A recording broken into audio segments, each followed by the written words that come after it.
Assalamualaikum warahmatullahi wabarakatuh.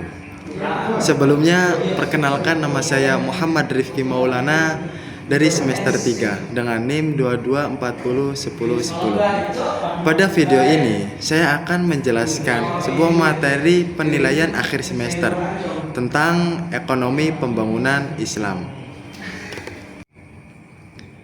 Poin yang pertama itu tentang kegagalan ekonomi kapitalis.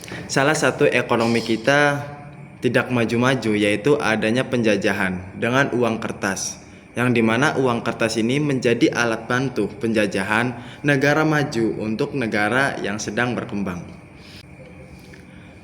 Mengapa gagal negara berkembang itu adalah negara bekas penjajahan negara maju menjadi negara maju itu menjadikan penghisap bagi negara berkembang. Contohnya itu penjajahan uang kertas adalah alat yang dipakai oleh negara maju bagi negara berkembang, dan negara yang sedang berkembang itu dipaksa melaksanakan program ekonomi negara maju. Pada tahun 1914, Amerika berhasil menghentikan kepemimpinan Islam. Akhirnya alat transaksi dinar dan dirham itu sudah tidak lagi dipakai. Kegagalan ini dijawab. Yang pertama itu adanya NSB, dipaksa untuk melakukan program-program ekonomi negara maju, dan ini modal penjajahan bagi negara maju kepada negara yang sedang berkembang. Yang kedua itu negara maju menjadi penghisap ekonomi negara sedang berkembang menggunakan uang kertas pada tahun 2021. Biaya produksi uang $1 itu 600 perak. $1 kalau dirupiahkan itu sekitar 16 lebih. Yang ketiga itu Segnorek, selisih nilai nominal dengan biaya cetak. Penggunaan uang kertas itu menjadi polaritas. Definisi itu mengeluarkan Indonesia lebih besar dari pendapat Bank Sentral itu menerbitkan uang buruk.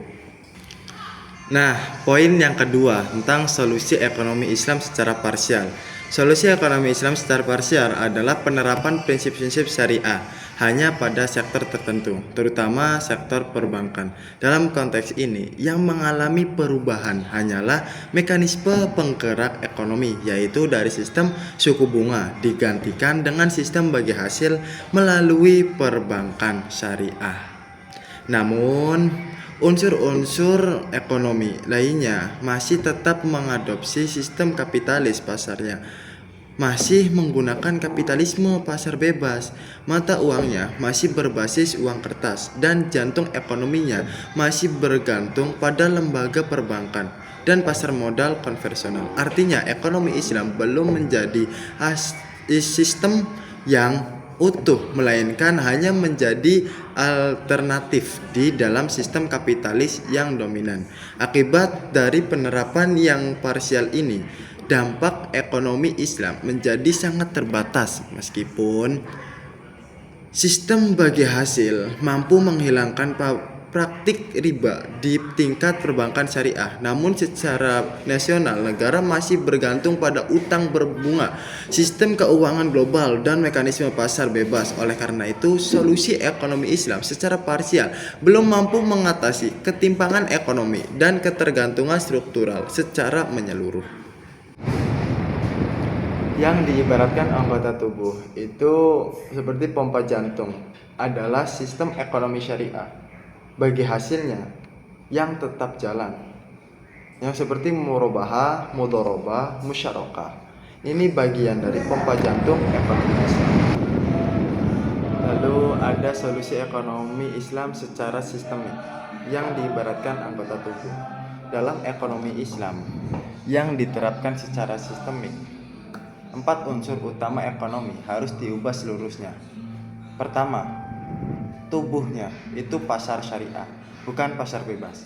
Pasar syariah diatur oleh nilai dan hukum Islam untuk mencegah monopoli, penipuan, serta eksploitasi, sehingga transaksi perjalanan adil dan seimbang. Yang kedua, itu darah. Darahnya itu emas dan perak, bukan uang kertas.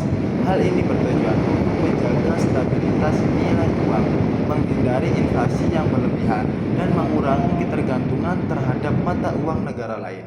Yang ketiga itu jantung. itu seperti Baitul Mal, bukan lembaga perbankan dan pasar modal. Baitul Mal berfungsi sebagai pusat pengelolaan keuangan negara, mulai dari pengumpulan, pengelolaan hingga pendistribusian harta untuk kesejahteraan rakyat. Yang keempat, pompa jantung adalah sistem bagi hasil seperti murabahah, musyarakah, dan murabahah. Sistem ini memastikan bahwa keuntungan dan risiko ditanggung secara adil oleh para pihak tanpa ada unsur riba. Dengan diterapkannya 4 unsur ini secara menyeluruh, ekonomi Islam hadir sebagai solusi yang tidak hanya berorientasi pada pertumbuhan, tetapi juga pada keadilan, pemerataan, dan kesejahteraan masyarakat. Inilah yang membedakan solusi ekonomi Islam secara sistemik dengan pendekatan parsial yang hanya mengubah sebagian kecil dari sistem yang ada. Poin ketiga, pembagian kepemilikan dalam ekonomi Islam. Yang pertama itu kepemilikan individu. Kepemilikan individu adalah siapa saja itu berhak menikmati kalau itu milik individu. Seperti misalnya punya kendaraan, punya baju, punya mobil, itu bisa dipakai secara langsung. Itu namanya kepemilikan individu. Jadi kepemilikan individu itu dapat didefinisikan sebagai hukum syariat yang berlaku bagi zat atau manfaat tertentu yang memungkinkan bagi yang memperolehnya untuk memanfaatkannya secara langsung atau mengambil kompensasi dari barang tersebut. Bahwa harta kekayaan yang ada di bumi itu tidak boleh semuanya masuk pasar.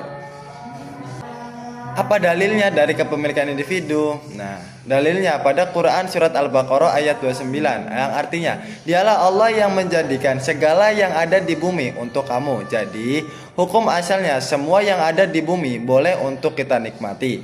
Nah, ada lagi Quran surat Al-Jathiyah ayat 13 yang artinya, dan dia menundukkan untukmu apa yang ada di langit dan apa yang ada di bumi semuanya, rahmat daripadanya. Kedua, itu kepemilikan umum. Kepemilikan umum adalah izin syariat kepada suatu komunitas untuk bersama-sama memanfaatkan suatu benda. Harta benda yang masuk dalam kategori kepemilikan umum adalah harta benda yang dinyatakan syar'i, diperuntukkan bagi suatu komunitas dan mereka saling membutuhkan. Syariat melarang benda tersebut hanya dikuasai seseorang saja. Menurut para ulama dibagi menjadi 3. Yang pertama, barang kebutuhan umum, seperti contoh air, padang gembala, dan api. Dalilnya hadis riwayat Abu Dawud.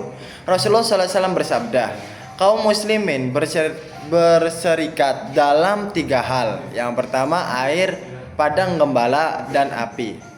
Nah, yang kedua barang tambang yang besar. Tambang yang besar ini merupakan kepemilikan umum, tidak boleh dikelola oleh swasta. Dikelompokkan menjadi 2, tambang yang dibatas dimiliki pribadi dan yang kedua tidak terbatas boleh dimiliki pribadi. Ada hadisnya riwayat Abu Tirmidzi, Ibnu Majah. Nah, ringkasan hadis yang artinya sesungguhnya beliau pernah meminta kepada Rasulullah untuk mengelola tambang garam.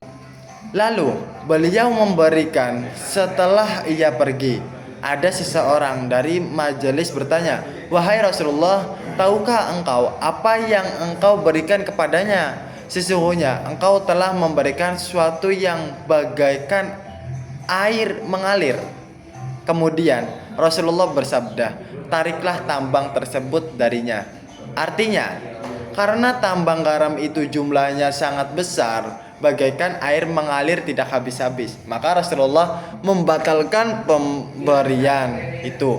Tidak menjadi dalil bahwa tambang yang depositnya besar adalah kepemilikan umum, tidak boleh dimiliki individu. Nah, lalu ada sumber daya alam yang sifat pembentukannya menghalangi untuk dimiliki individu. Contohnya itu jalan, jembatan, sungai, laut, tanah-tanah umum, teluk, selat, termasuk juga masjid, sekolah milik negara, rumah sakit negara, dan lapangan.